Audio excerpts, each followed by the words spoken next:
4월 17일 큐티에 동참하시는 모든 분들에게 하나님의 은혜와 긍휼과 평강이 있으시기를 축복합니다.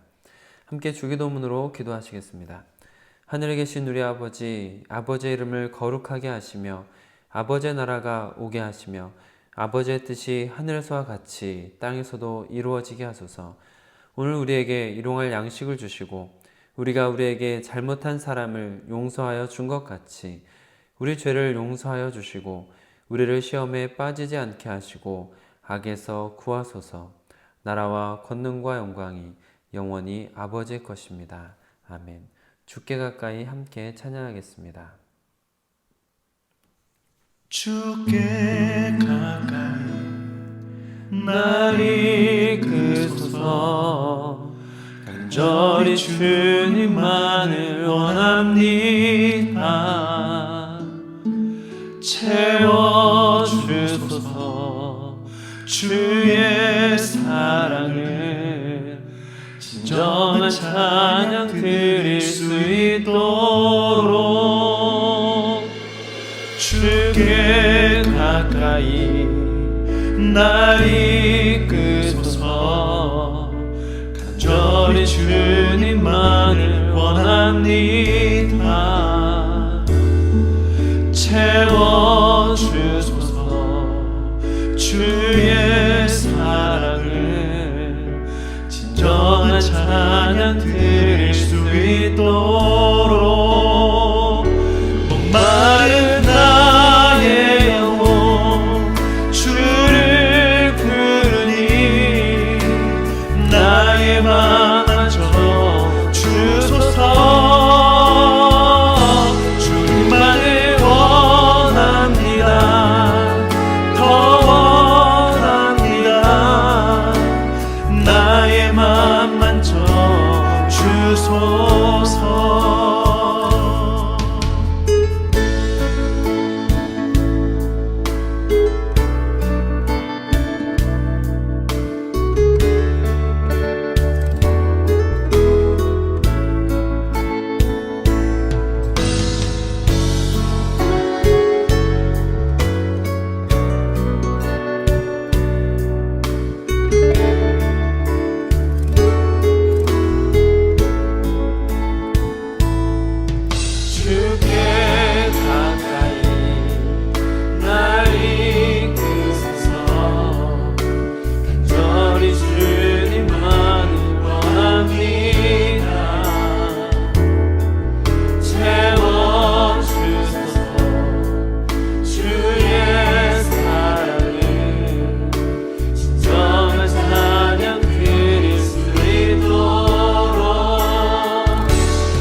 날 이끄소서.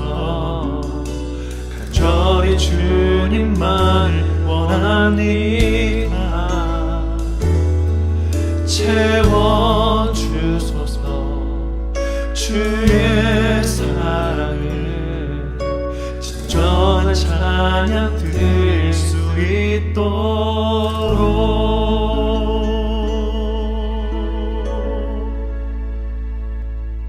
새삼가족 성경 읽기는 예레미야 24장을 함께 읽겠습니다.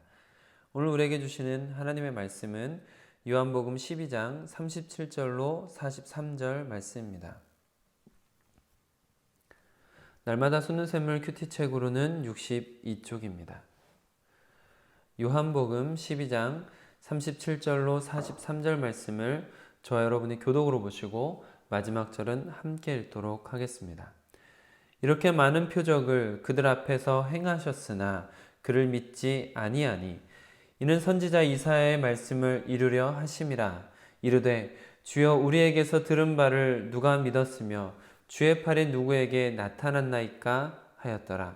그들이 능히 믿지 못한 것은 이 때문이니 곧 이사야가 다시 일렀으되 그들의 눈을 멀게 하시고 그들의 마음을 완고하게 하셨으니 이는 그들로 하여금 눈으로 보고 마음으로 깨닫고 돌이켜 내게 고침을 받지 못하게 하려 함이라 하였음이더라.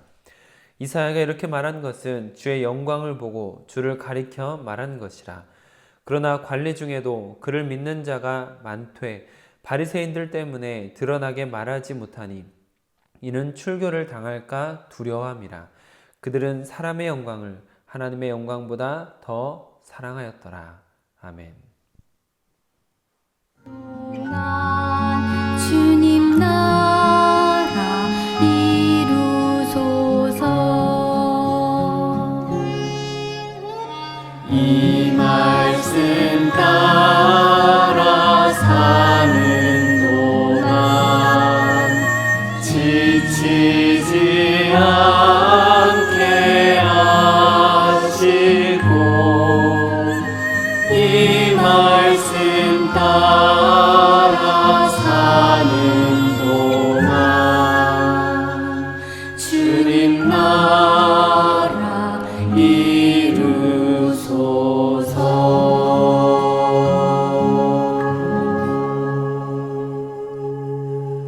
아버지 하나님, 오늘도 우리가 주의 말씀 안에서 하루를 시작할 수 있게 하시니 감사드립니다. 주의 말씀에 귀를 기울이는 그 영혼 위에 주님께서 성령으로 함께하여 주셔서 말씀을 깨닫고 말씀의 힘으로 살아갈 수 있도록 인도하여 주시옵소서. 성령께서 우리와 함께하시고 예수님께서 동행하시는 귀한 하루 되도록 인도하여 주시옵소서. 우리 주 예수 그리스도의 이름으로 기도드립니다. 아멘. 오늘은 주어진 본문 말씀을 중심으로 누구에게 좋게 하랴, 누구에게 좋게 하랴 라는 제목으로 여러분들과 받은 은혜를 나누도록 하겠습니다.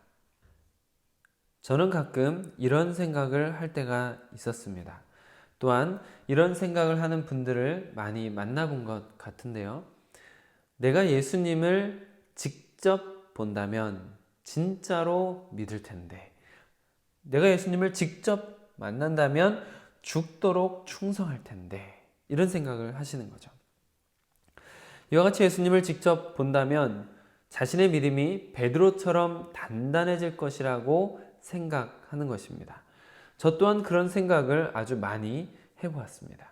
목사의 소명을 감당해야 할 결정적인 순간에는 더 간절하게 그런 것을 원하기도 했습니다. 어쩌면 여러분 중에도 그런 생각을 해본 적이 있으신 분이 계실지 모르겠습니다. 그런데 여러분, 2000년 전 예루살렘에 있었던 사람들, 그들은 예수님을 보지 못했기 때문에 안 믿었던 것일까요? 예수님을 십자가에 못 박히시게 만든 종교 지도자들은 예수님의 기적을 못 보았을까요? 그들은 예수님의 음성을 직접 들으며 하늘의 비밀을 들은 사람들입니다. 그들은 예수님께서 사람을 치유하시고 살리시는 것도 직접 본 사람들입니다. 하나님의 말씀을 해석하시는 권위가 너무나 뛰어나 감히 반론을 제기할 수 없던 일이 여러 번입니다. 도저히 인간이라고 볼 수 없을 정도의 신적 권능을 수도 없이 직접 경험했습니다. 그런데 그들이 믿었나요? 그들의 믿음이 베드로와 같았습니까? 예수님을 본 모든 사람들이 그리스도의 제자로 살았나요? 예수님을 본 모든 사람들이 사도들처럼 살았습니까? 아니요. 그들은 믿지 않았습니다. 37절 말씀입니다. 이렇게 많은 표적을 그들 앞에서 행하셨으나 그를 믿지 아니하니. 직접 보고 듣고 경험했는데 도대체 왜 믿지 않았을까요? 우리가 섣부르게 정죄할 수는 없지만 예수님을 믿지 않는 자들에 대한 근본적인 이유를 오늘 큐티 말씀 속에 알려주고 계십니다. 그 근거가 되는 성경 구절은 이사야 선지자의 글 속에 있습니다. 이사야 6장 9절과 10절을 제가 읽어드리겠습니다. 여호와께서 이르시되 가서 이 백성에게 이르기를 너희가 듣기는 들어도 깨닫지 못할 것이요 보기는 보아도 알지 못하리라 하여 이 백성의 마음을 둔하게 하며 그들의 귀가 막히고 그들의 눈이 감기게 하라. 염려하건대 그들이 눈으로 보고 귀로 듣고 마음으로 깨닫고 다시 돌아와 고침을 받을까 하노라 하시기로.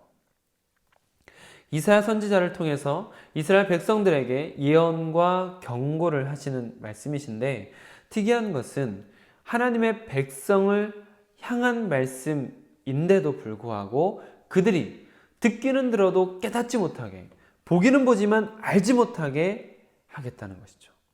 더 놀라운 것은 그 일을 하나님께서 직접 하신다는 것입니다. 이 백성의 마음을 둔하게 하며 그들의 귀가 막히고 그들의 눈이 감기게 하라. 더 두려운 것은 그들의 회복을 원하지 않으시는 하나님의 마음입니다. 염려하건대 그들이 눈으로 보고 귀로 듣고 마음으로 깨닫고 다시 돌아와 고침을 받을까 하노라. 고침을 받을 것이 염려된다는 말씀이시죠. 사실 이것은 하나님께서 이스라엘 백성을 버리셨기 때문이 아니라 그 자녀들을 돌이켜 회개하게 만드시려는 하나님의 극단의 선택이라는 것을 아실 것 같습니다.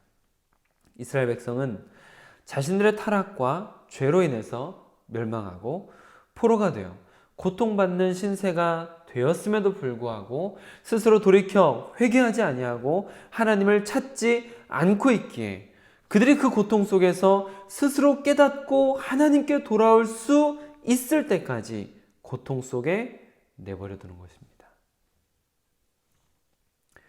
그리고 이사야 선지자를 통해 보여주신 하나님의 말씀을 통해 예수님을 직접 보고 기적도 보고 신령한 말씀을 들었음에도 불구하고 예수님의 신적 권능을 경험했음에도 불구하고 믿지 않는 자들은 하나님께서 원하시지 않기 때문에 믿을 수 없다라고 볼 수 있는 것입니다. 쉽게 다시 말씀을 드리면 하나님께서 믿음을 주시지 않았기 때문에 믿지 못하게 된 것입니다. 이런 말씀은 우리 안에 거부감이 들 수도 있습니다. 여러분의 이성이 용납하지 못할 수도 있습니다. 그러나 성경은 인간의 이성으로 설득하기 위한 책이 아니기에 이성의 범주를 넘어서는 것들이 아주 많이 나옵니다. 구원은 오직 하나님의 뜻이고 하나님의 의지이시기에 하나님의 주권으로 구원받을 사람을 정하는 것에 대해서 인간이 왈가왈부할 수가 없습니다. 오히려 성경이 인간의 이성으로 포섭을 위해서 지어낸 것이라면 오히려 열심히 헌금해야 됩니다. 열심히 헌신해야 됩니다. 그래야지만 구원에 이를 수 있습니다. 라는 단서를 만들어서 사람들을 더 부려먹고 종교에 목매달게 했을 것입니다.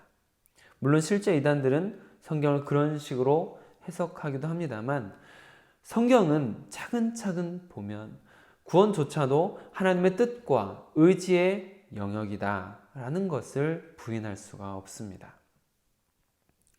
고린도전서 12장 3절 중간부터 보시면 또 성령으로 아니하고는 누구든지 예수를 주시라 할 수 없느니라. 예수님을 주인이라고 말하는 것은 오직 성령을 통해서만 가능하다라고 말씀하고 계시는 것이죠. 예수님께서 나의 구세주, 구원자, 주인으로 고백하게 되는 것은 전적으로 성령을 통해서만 가능하다는 것입니다. 에베소서 2장 8절은 이렇게 말합니다. 너희는 그 은혜에 의하여 믿음으로 말미암아 구원을 받았으니 이것은 너희에게서 난 것이 아니요 하나님의 선물이라. 선물이 무엇입니까? 주고 싶은 사람이 주고 싶을 때 주는 게 선물입니다. 더 나아가 9절을 보시면 행위에서 난 것이 아니니 이는 누구든지 자랑하지 못하게 함이라. 아멘. 사람의 행위로 나오는 것이 아니다 라고 못 받고 있습니다. 구원은 오직 하나님으로부터 나오는 것입니다. 그렇기 때문에 우리는 그것을 은혜라고 하는 것이죠. 오직 하나님의 은혜에 의해서 우리는 구원을 받는 것입니다. 우리에게 어떤 자격이 있어서가 아니라 그저 하나님의 은혜로, 사랑으로 우리를 선택하신 것입니다. 그렇기 때문에 우리는 지금 당장 믿지 않는 사람들에 대해서 섣불리 정죄할 수 없습니다. 다만 그들을 향한 하나님의 뜻은 무엇인가를 구할 뿐이죠. 그러나 우리 자신이 믿어지는 것에 대해서는 만 가지 은혜에 감사하며 찬양할 수 있습니다. 다음 없는 은혜, 넘치는 사랑 때문에 송축할 수 있습니다. 하나님이 믿어진다라는 것은 내가 하나님의 선물을 받았음을 의미합니다. 그렇기 때문에 감사와 감격 속에 하나님께 영광을 돌려드리는 삶을 살고 싶어지는 것입니다. 네, 살고 싶어지는 것입니다. 억지로 어쩔 수 없이 하나님을 섬기는 것이 아니라 섬기고 싶어지는 것입니다. 헌신하고 싶어집니다. 사랑하는 사람이 생기면 이런저런 선물을 하고 싶고 그런 것들이 하나도 아깝지 않게 여겨지는 것처럼 사랑하는 자녀를 위해서 자연스럽게 자발적으로 희생하고 싶어지는 것처럼 하나님께 드림이 기쁨이 되고 섬기고 헌신하고 희생하는 것도 역시 기쁨이 되는 것입니다. 하나님께 영광, 즉 하나님께 기쁨을 드리는 삶을 살고 싶어지는 것입니다. 그런데 42절을 보면 관리 중에도 믿음이 생기기 시작한 사람들이 있었는데 그들이 출교를 당할까 두려워하여 그 사실을 숨깁니다. 왜 그럴까요? 43절 함께 읽겠습니다. 그들은 사람의 영광을 하나님의 영광보다 더 사랑하였더라. 사람들의 시선을 더 신경 쓰는 사람들이었다라는 것이죠. 사람들에게 잘 보이고 싶고 사람들에게 미움받고 싶지 않은 마음, 하나님께 어떤 평가를 받는지 보다 사람들에게 어떤 평가를 받을지를 신경 쓰는 사람들이었다는 것입니다. 이를 사람의 영광을 구한다라고 표현하고 있는 것이죠. 영광이라는 것은 여러 의미가 있지만 일반적으로 인정받는 것, 또한 제가 전에 설교 때 말씀드린 것은 기쁨을 드리는 것입니다. 하나님께 영광이라는 것은 하나님께 기쁨을 드리는 것이죠. 사람들의 시선과 평가에 신경을 쓰느라 믿음을 온전히 드러내지 못하는 그들의 모습은 하나님께 기쁨을 드리고 싶은 마음보다는 사람들에게 잘 보이고 싶은 마음, 곧 사람의 영광을 구하는 마음이 더 강했다라고 볼 수 있는 것입니다. 그러나 그리스도인이라면 어떤 자세를 가지게 될까요? 바울 사도의 고백은 이와 같습니다. 갈라디아서 1장 10절 말씀을 제가 읽어드리겠습니다. 이제 내가 사람들에게 좋게 하랴, 하나님께 좋게 하랴, 사람들에게 기쁨을 구하랴. 내가 지금까지 사람들의 기쁨을 구하였다면 그리스도의 종이 아니니라. 아멘. 저는 바울 사도의 이 고백이 너무 좋습니다. 그리고 가슴이 뜨거워집니다. 그러면서 동시에 하나님의 준엄하신 경고로 들리기도 합니다. 문영진, 네가 사람들을 좋게 하냐? 하나님을 좋게 하냐? 사람들의 기쁨을 구하느냐? 네가 지금까지 사람들의 기쁨을 구하였다면 그리스도의 종이 아니니라. 이 말씀은 제 가슴을 뜨겁게 두근거리게도 하고 가슴 시리게 두렵게 만들기도 하는 말씀입니다. 그러나 여러분, 이것이 그리스도인의 입에서 자연스럽게 나와야 하는 고백이 아닐까요? 억지로 섬기면서 하나님을 사랑한다고 할 수 있을까요? 사람들의 눈치를 보면서 신앙생활을 하는데 하나님께 기쁨을 드린다고 할 수 있을까요? 나의 기쁨만을 구하면서 하나님께 영광을 돌려드린다고 할 수 있을까요? 사람들에게만 칭찬받기를 좋아하는 사람이 하나님께 어떤 평가를 받을까요? 여러분께서는 사람만을 좋게 하시는 삶을 살고 계십니까? 하나님을 기쁘시게 하는 삶을 살고 계십니까? 하나님의 구원이 너무 놀랍고 하나님의 역사가 너무 신비롭고 즐겁고 하나님의 위로하심이 너무 감격스럽고 하나님의 은혜가 벅차오를 때 정말 하나님을 기쁘시게 하고 싶고 하나님께 영광 돌려드리는 새 삶이 시작될 것입니다. 기도하겠습니다. 아버지 하나님, 우리 안에 구원의 감격을 다시금 회복시켜 주시옵소서. 우리가 구원의 감격을 잃어버려서 이 세상 속에서 사람들을 즐겁게 하고 사람들의 평가에 좌지우지하는 사람이 아니라 정말 주님께서 주신 구원으로 인한 감격, 감사가 넘쳐나서 하나님께 영광을 돌려드리고 하나님께 기쁨을 드리며 하나님만을 생각하는 인생이 될 수 있도록 허락하여 주시옵소서. 우리가 사람에게 좋게 하랴 하나님께 좋게 하랴. 우리가 사람에게만 좋게 했다면 그리스도의 종이 아니라고 고백하는 바울사도의 고백처럼 주님, 우리가 사람을 즐겁게 하는 사람이었는지 혹은 정말 하나님께 즐거움을 드리는, 하나님께 기쁨을 드리는, 하나님께 영광 돌려드리는 인생이었는지 돌아보게 하시고 우리의 인생이 진정 그리스도인으로서 하나님을 기쁘시게 하고 싶은 마음이 생기고 하나님께 영광 돌려드리고 싶고 진심으로 헌신하고 싶고 진심으로 사랑하는 자들 될 수 있게 허락하여 주시옵소서. 이 하루도 더 사랑하고 더 섬기고 더 희생할 수 있도록 우리를 인도하여 주시옵소서. 우리 주 예수 그리스도의 이름으로 기도드립니다. 아멘. 2층 대예배실 정비가 이제 거의 마무리되어 가고 있습니다. 오늘은 스피커를 설치하고 마이크 선 정리를 마치게 될 것 같습니다. 이번 주일부터 예배가 점차 회복되어 갈 수 있도록 함께 기도해 주시기를 부탁을 드립니다. 우리 청주 새삼교회가 만남 있는 예배를 드리며 간증 있는 성도가 되어 지상 명령을 성취하는 제자 공동체가 되기까지 더디더라도 포기하지 않고 걸어가도록 함께 힘써 기도해 주시기를 부탁을 드립니다. 오늘도 주님 안에서 더욱 새로워지는 하루가 되시기를 축복합니다. 주님의 이름이 주님의 이름만이 오직 주의 이름만 이곳에 있으리